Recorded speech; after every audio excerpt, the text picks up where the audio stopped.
कैसे जुनोसाइड होता है, हम लोगों के साथ कैसे बर्बरता की गई है। लकड़ी की आरी पर काटा गया और पिस्सू में कर दिया गया। एक हिंदू थी, वो एक अपराध था उनके साथ, इस वजह से उसको मारा गया। इनको उल्टा टांग दिया गया और सर में पत्थरों की बोरी रखी गई। सीरिया में देखते थे, बाकी चीज़ों में देखते थे। 1990 में हम लोगों ने ये जिया है। वहाँ पर हिंदू होना पाप है। कोई पाकिस्तान से मारने नहीं आया, मेरा पड़ोसी आया है मारने के लिए। मेरे पड़ोसी ने मुझे मारा। कैमरे की नज़र से जो प्रतीकात्मक तस्वीरें आपको नज़र आ रही हैं वो ज़रूर प्रतीकात्मक है, लेकिन इसके पीछे का इतिहास बहुत बुरा है, बेहद काला है।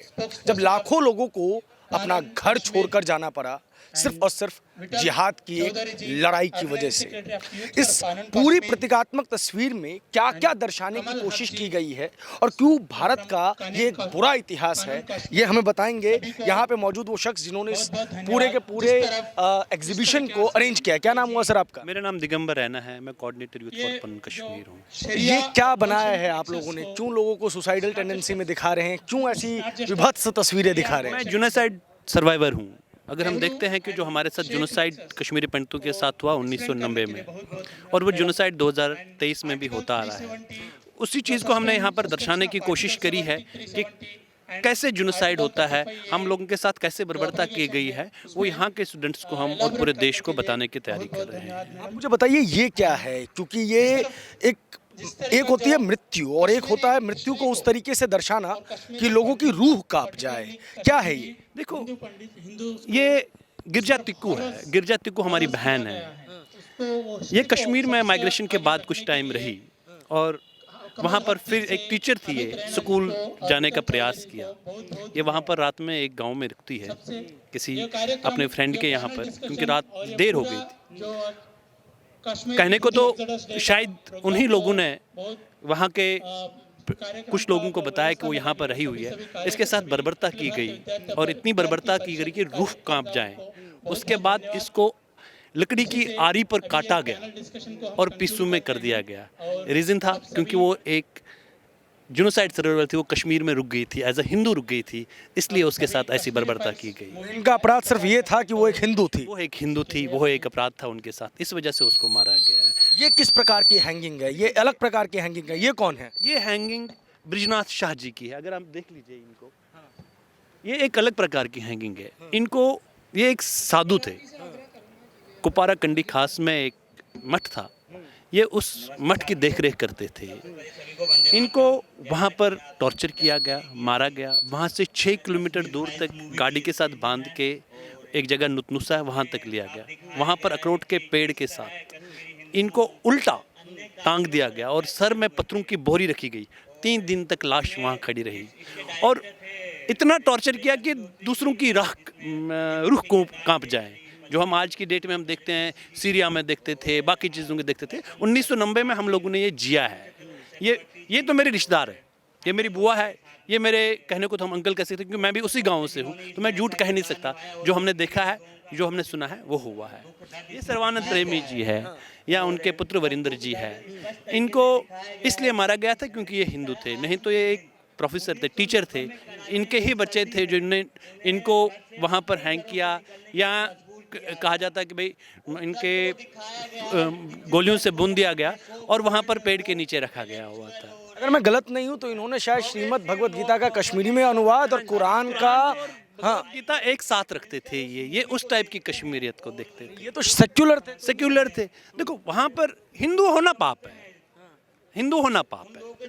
इधर आते हैं, इधर भी आपने खूब सारी लाशें जो हैं वो बिछा रखी है। खूब सारी लाशें हैं। ये हिंदुस्तान है, ये भारत है, ये भारत की लाशें आपने कश्मीर में बिछा दी है। इसमें हमने नादी मर्ग या वंधामा मैसेकर को दिखाने की कोशिश करी है, या आपका जो 2023 में आपका रजौरी का मैसेकर हुआ है। ये वो क्यों मारे गए? क्योंकि वो हिंदू थे। ये लोग कश्मीर में ही रहे, 1990 में नहीं निकले। ये 10 साल तक, 12 साल तक ये कश्मीर में ही रहे। 98 में एक मैसेकर हुआ, उसको हम वंधामा मैसेकर कहते हैं। 23 लोग मारे गए। यहाँ पर हमने वंधामा मैसेकर शो किया है। वंधामा मैसेकर में 11 माताएं और 11 उनके पुरुष और 2 बच्चे जो 2-3 साल के बच्चे थे, उनको भी रहने नहीं दिया। वो वायलेंस के 14 साल वहाँ रहे थे उस कंडीशंस में भी, उसके बाद भी उनको मारा गया क्योंकि कश्मीर में वो हिंदू को नहीं चाहते हैं। उसके बाद देखो, ये हमारी जितनी भी हिंदू माताएं होती है इसको हम डिजूर कहते हैं, तो ये हमारी वो डिजूर लगा हुआ था क्योंकि इनको डिफ्रेंशिएट करने के लिए कि 11 लाशों पर आपने देखा होगा या 12 लाशों पर देखा होगा, जो वहाँ की महिलाएं थी ये महिलाओं की लाशें हैं, और जिन पर जनेऊ लगा हुआ है वो पुरुषों की लाशें हैं। हिंदू मुस्लिम भाई भाई कहा जाता है, लेकिन क्या जब वो रात 19 जनवरी की आई तो वो सारी चीज़ें समाप्त हो गई? देखो, 19 जनवरी की रात आप लोगों के लिए 19 जनवरी की रात होगी, हमारे लिए वो रोज़ की रात है। हम कभी भी उस 19 जनवरी की रात को नहीं भूल पाए। आज भी हम वही रेक्टिफाई कर रहे हैं। हम रोज़ जीते हैं उस रात को जब हमें वहाँ से निकलना पड़ा। वो कोई, क्योंकि मेरा घर जलाया गया, मेरे लोगों को मारा गया, वो कोई पाकिस्तान से मारने नहीं आया, मेरा पड़ोसी आया है मारने के लिए। मेरे पड़ोसी ने मुझे मारा। ताली में वहाँ पर 99% लोग जो मेरे खिलाफ हैं, आप मुझे कह रहे हैं उनके साथ चले जाओ, वो हो नहीं सकता। तो उस चीज़ को हमने यहाँ पर दर्शाने की कोशिश करी है। रैना साहब, इस देश में छोटे से छोटे इवेंट्स को बड़ा करके दिखाया जाता है। आज न ट्विटर पे आप ट्रेंड कर रहे हैं, न फेसबुक पे नज़र आ रहे हैं। आपको नहीं लगता इस देश ने भुला दिया कश्मीरी हिंदुओं के नरसंहार को? देखो, वही चीज़ हम कह रहे हैं, जेनोसाइड डिनाइड। सरकार भी और लोग भी, हम भारत को जगाने की कोशिश कर रहे हैं। ट्विटर पर अगर यही आपने दो लोगों को, दूसरे समुदाय के लोगों को कहीं पर ऐसी कोई स्थिति होती तो वो पूरे नेता लोग, पूरे लोग उसके ऊपर ट्रेंड करें तो देखो मारा मारा मारा मारा, या उनके साथ गलत हुआ है। लेकिन यहाँ पर ऐसा नहीं हुआ है। कश्मीरी हिंदुओं को बलि का बकरा बनाया गया हमेशा, क्योंकि हम वोट बैंक नहीं है। शायद इस वजह से, हम अगर छोटे शब्दों में कह सकते हैं हम वोट बैंक नहीं है, इस वजह से हमारे साथ भेदभाव हो रहा है। नहीं तो भारत में रह के 32 साल या 33 साल हम कश्मीर से बाहर रहे हैं, हमारे साथ 30 सालों से या 33 सालों से बराबर जेनोसाइड होता रहा है। 2022 में राहुल भट्ट जी का ऑफिस में शहीद होना, सेम वैसे ही जैसे AK रैना जी शहीद हुए थे 1990 में। तो ये तरीके का जो जेनोसाइड कंटिन्यू होता रहा है, जब तक हम इसको डिनाई करेंगे तब तक ऐसी बर्बरता कश्मीरी हिंदुओं के साथ ही नहीं, आने वाले टाइम पर पूरे भारत में ऐसा हो सकता है।